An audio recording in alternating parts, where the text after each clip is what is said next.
This is the Sunday Business Page with Jon Delano.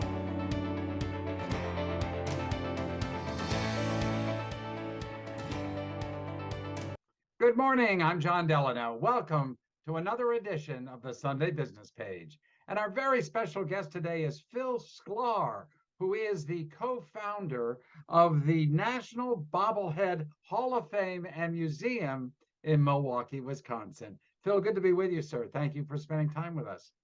Good to be with you too, Jon. Thanks for having me.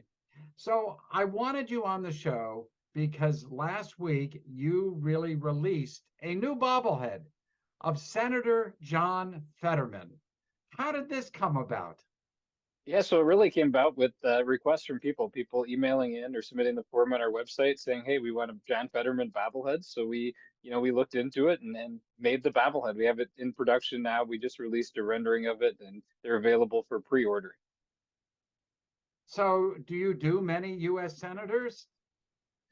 So we don't. We actually did Katie Porter and Liz Cheney as well, which were two of the other frequently requested. We have all the previous presidents, but U.S. senators just haven't typically made the cut. What about Mehmet Oz, Dr. Oz? Do you have a bobblehead of Dr. Oz? Yeah, so when he announced his candidacy, we actually got one in the works. We have a prototype, but we never ended up releasing it.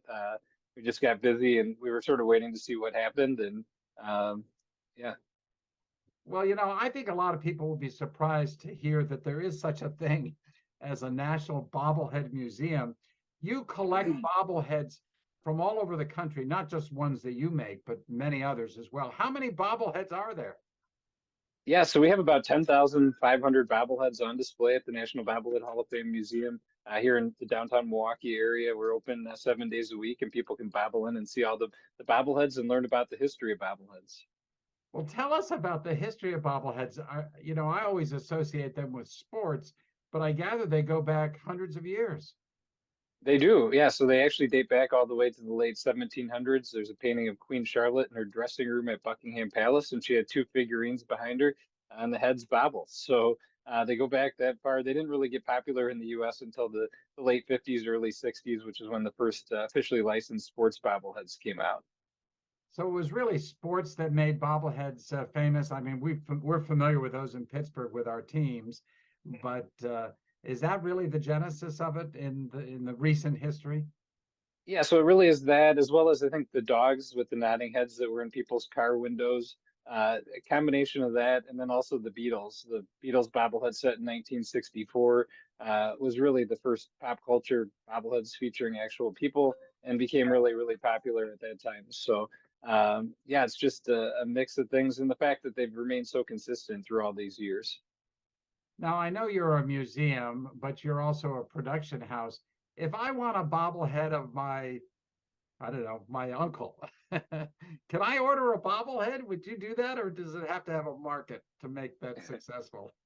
Yeah, so people can actually go on our website and order one bobblehead of their uncle, their aunt, anybody that they would like, and make those custom bobbleheads, whether you want one, 100, 1,000, or a million. That's great. Well, do people take advantage of that? Do you get a lot of orders for bobbleheads just in We the do, family? yeah.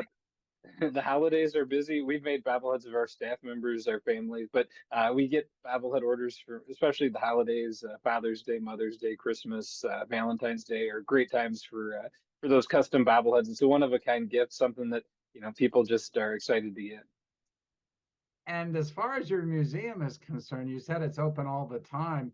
If we were to come down there, what is the most popular bobblehead that people really want to see in Milwaukee there? So I'd say the Beatles bobbleheads from the 1964, those original Beatles bobbleheads are the ones that get the most comments. And it's interesting to see because you see little kids going up saying the Beatles. And it's just amazing to see from little kids to, the oldest visitors really appreciating the Beatles. Well, I'm certainly not surprised that the Beatles would be your number one attraction. I certainly would want to see them too, as somebody who grew up listening to them. Phil Sklar, thank you so very much from the National Bobblehead Hall of Fame and Museum. Really appreciate you spending time with us this Sunday morning. Thank you again. Thanks for having me. And thank you for watching this edition of the Sunday Business Page. Have a great Sunday, everybody.